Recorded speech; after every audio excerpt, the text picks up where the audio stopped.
आपने अपनी daily life में कभी ये सोचा है कि गोल्ड की जो कीमतें हैं, सोने की कीमत वो हर दिन चेंज कैसे होती रहती है, क्यों होती है, क्या कारण है उसके पीछे?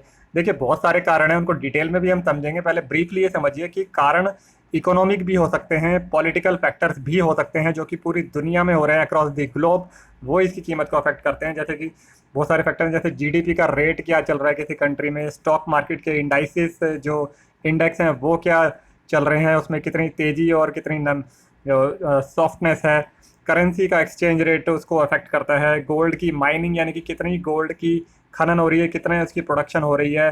गोल्ड का कंजम्पशन रेट कितना है किसी कंट्री में, और वो कंट्री कितना ज़्यादा डिमांड करती है गोल्ड को, है। और उसके बाद वॉर्स, भाई वॉर चल रही कि नहीं, किसी कंट्री में लड़ाई तो नहीं चल रही, उससे भी इसकी कीमत अफेक्ट होती है।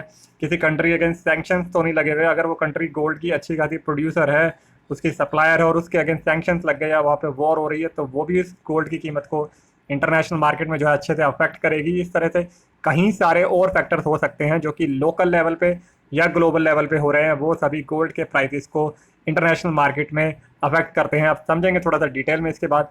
पहले ये समझिए कि इंडिया के अंदर जो गोल्ड की ट्रेडिंग होती है वो मल्टी कमोडिटी एक्सचेंज में यानी कि MCX में होती है।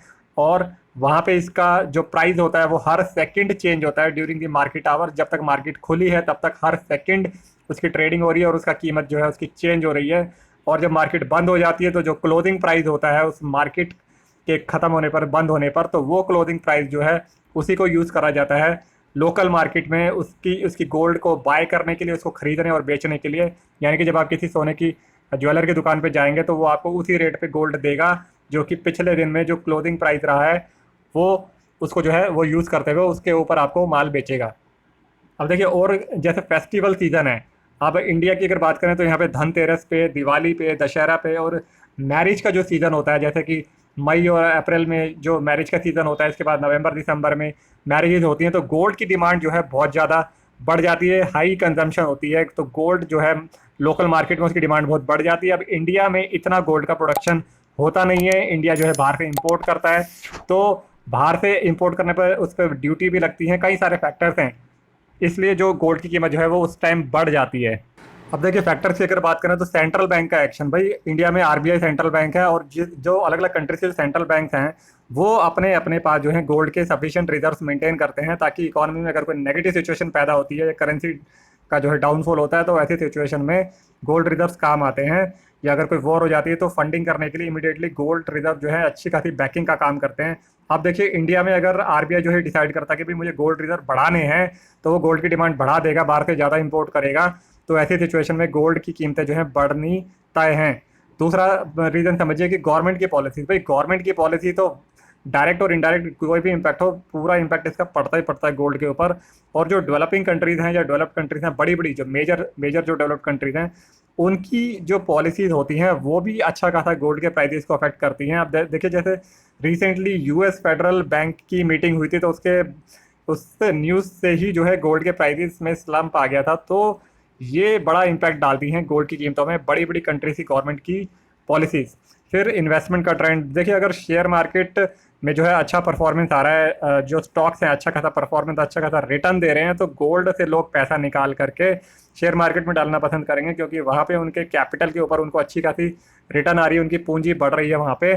तो गोल्ड की कीमतें कम हो जाएंगी क्योंकि गोल्ड की डिमांड कम हो रही है, लोग वहाँ पैसा नहीं लगा रहे हैं। लेकिन अगर नेगेटिव सिचुएशन है, जो इक्विटीज़ हैं अच्छा परफॉर्म नहीं कर रही हैं, या इकोनॉमी जो अच्छे से परफॉर्म नहीं कर रही हैं, ग्लोबल स्लो डाउन है, या वॉर हो रही है, या कोई नेगेटिव ऐसी सिचुएशन है, पॉलिटिकल क्राइसिस है, वट एवर, या इकोनॉमिक क्राइसिस है, तो लोग जो है अपने पैसे को सेव करना चाहेंगे, अपना पैसा इक्विटी मार्केट से, शेयर मार्केट से निकाल करके गोल्ड मार्केट में डालना पसंद करेंगे, गोल्ड खरीदना पसंद करेंगे, चाहे फिजिकल खरीदें चाहे पेपर फॉर्म में खरीदें। तो उससे गोल्ड की डिमांड बढ़ जाएगी और गोल्ड की कीमत बढ़ेगी, क्योंकि गोल्ड जो है सेफ इन्वेस्टमेंट होती है, और अगर लोग उसको खरीदेंगे, ज़्यादा से ज़्यादा पैसा निकालेंगे इक्विटी मार्केट से और गोल्ड में शिफ्ट करेंगे, तो कीमत बढ़ेगी गोल्ड की। फिर currency change, currency exchange rate क्या है, भाई हम ज़्यादा से ज़्यादा गोल्ड जो है बाहर से इंपोर्ट करते हैं। अब अगर US डॉलर महंगा हो रहा है, इंडियन रुपीज़ सस्ता हो रहा है, तो भाई हमें ज़्यादा जो है रुपया देना पड़ेगा, तो हमें वो गोल्ड महंगा पड़ेगा इंडिया के अंदर, क्योंकि हमें डॉलर देना पड़ रहा है गोल्ड खरीदने के लिए, और ज़्यादा डॉलर महंगा हो रहा है तो गोल्ड भी हमें महंगा ही पड़ेगा। तो इस तरह से कई सारे और भी फैक्टर्स हैं, जैसे कि समझिए इन्फ्लेशन, भाई इन्फ्लेशन और गोल्ड के बीच में जो है रिलेशनशिप है। और ये रिलेशनशिप क्या है, देखिए गोल्ड जो है इन्फ्लेशन के अगेंस्ट एक हेज का काम करता है। हेज हेज मतलब उनकी सेफ्टी का काम करता है। अगर मान लो किसी कंट्री में जो है इन्फ्लेशन ज़्यादा है, महंगाई ज़्यादा है, तो उनकी करेंसी की वैल्यू जो है गिरती चली जाएगी। तो जो भी मैंने मान लो कमाया है और मेरी कीमत जो है उसकी संपत्ति की गिरती चली जाएगी, तो मैं उसको हेज करने के लिए गोल्ड खरीद लूंगा, क्योंकि गोल्ड तो मेरा कहीं ना कहीं बिक ही जाएगा इंटरनेशनल मार्केट में। एग्जाम्पल के तौर पे जिम्बाब्वे में देख लो, वहाँ पे अगर इन्फ्लेशन ज़्यादा है तो मैंने मान लो 1 लाख रुपए कमाया, तो 1 लाख रुपए अगले साल तक गिर के मान लो 80 हज़ार रुपये रह जाएंगे, क्योंकि इन्फ्लेशन बहुत ज़्यादा है। और उसके अगले साल वो और गिर के मान लो 50 हज़ार रह जाएंगे। तो ऐसे तो मैं लुट जाऊंगा, मतलब मेरा कमाया हुआ सारा बर्बाद हो जाएगा। लेकिन मैं अगर गोल्ड खरीद लूंगा तो मुझे पता है कि गोल्ड एक डिसेंट रेट से बढ़ता ही जाता है। हिस्ट्री ने ये बताया है कि गोल्ड एक अच्छी खासी रिटर्न दे ही देता है over a period of time. तो मैं इन्फ्लेशन से हेज करने के लिए अपने रिस्क को गोल्ड खरीद लूंगा। ऐसे में गोल्ड की कीमत जो है बढ़ जाएगी। अब देखिए इंटरेस्ट रेट भी गोल्ड की प्राइसेस को अफेक्ट करते हैं। और इंटरेस्ट की अगर बात करें, इंटरेस्ट रेट्स की बात करें, तो गोल्ड की कीमतों में और इंटरेस्ट रेट्स में इन्वर्स रिलेशनशिप है, उल्टा रिलेशनशिप है।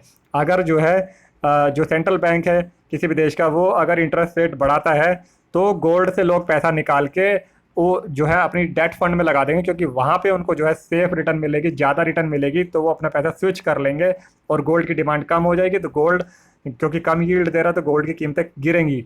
इसके उलट अगर बैंक जो है सेंट्रल बैंक इंटरेस्ट रेट को गिरा देता है तो लोग जो है वहाँ पे उनको अच्छी रिटर्न नहीं मिल रही होगी अपने पैसे के ऊपर, तो वहाँ से पैसा निकाल लेंगे और गोल्ड में शिफ्ट कर देंगे। इससे गोल्ड की डिमांड बढ़ेगी और फिर गोल्ड की कीमतें बढ़नी शुरू हो जाएंगी, गोल्ड के प्राइसेस जो है बढ़ने शुरू हो जाएंगे। फिर देखिए इंडियन ज्वेलरी मार्केट में, इंडिया की अगर बात करें तो गोल्ड के प्राइसेस कैसे अफेक्ट होता है। मैंने बताया यहाँ पे जो है सीजनल है, अगर मैरिज का सीज़न है या कोई फेस्टिव सीज़न है तो गोल्ड की कीमतें बढ़ेंगी। फिर मानसून का भी इससे डायरेक्ट रिलेशनशिप है। मानसून का कैसे है, देखिए मानसून का और एग्रीकल्चरल की प्रोड्यूस का, यानी खेती बाड़ी में कितनी अच्छी फसल होगी, उसका डायरेक्ट रिलेशनशिप है। इंडिया में 60% जो है जो कंजम्पशन है रूरल सेगमेंट से आती है, रूरल एरिया से आती है। अगर किसानों को अच्छी मानसून की वजह से अच्छी फसल मिलती है तो उनकी कमाई भी अच्छी होगी, तो वो ज़्यादा गोल्ड को खरीदेंगे, उनकी जो है प्रेफरेंस रहती है। और ये उनको एक एक हैज भी, एक सेफ गार्ड की तरह भी काम आता है। अगर अगली फसल खराब हुई तो वो गोल्ड खरीदना पसंद करेंगे, क्योंकि वो उनको सेफ्टी देगा। इसलिए गोल्ड की कीमतें जो है बढ़ जाएंगी मानसून के अच्छा होने की वजह से। और अगर मानसून कमज़ोर हुआ तो फसल अच्छी नहीं होगी, कमाई भी अच्छी नहीं होगी, तो गोल्ड भी कम ही खरीद पाएंगे रूरल एरिया के लोग और किसान लोग। अब देखिए करेंसी फ्लक्चुएशन का भी मैंने बताया, और इम्पोर्ट ड्यूटी का भी इस पर डायरेक्ट रिलेशनशिप है। अगर सरकार जो है इम्पोर्ट ड्यूटी बढ़ा देती है तो उससे क्या होगा कि हम इंटरनेशनल मार्केट से जब गोल्ड खरीदेंगे तो हमें ज़्यादा ड्यूटी पे करके बाहर से इंपोर्ट करना पड़ेगा, तो गोल्ड हमें महंगा पड़ेगा इंडिया के अंदर।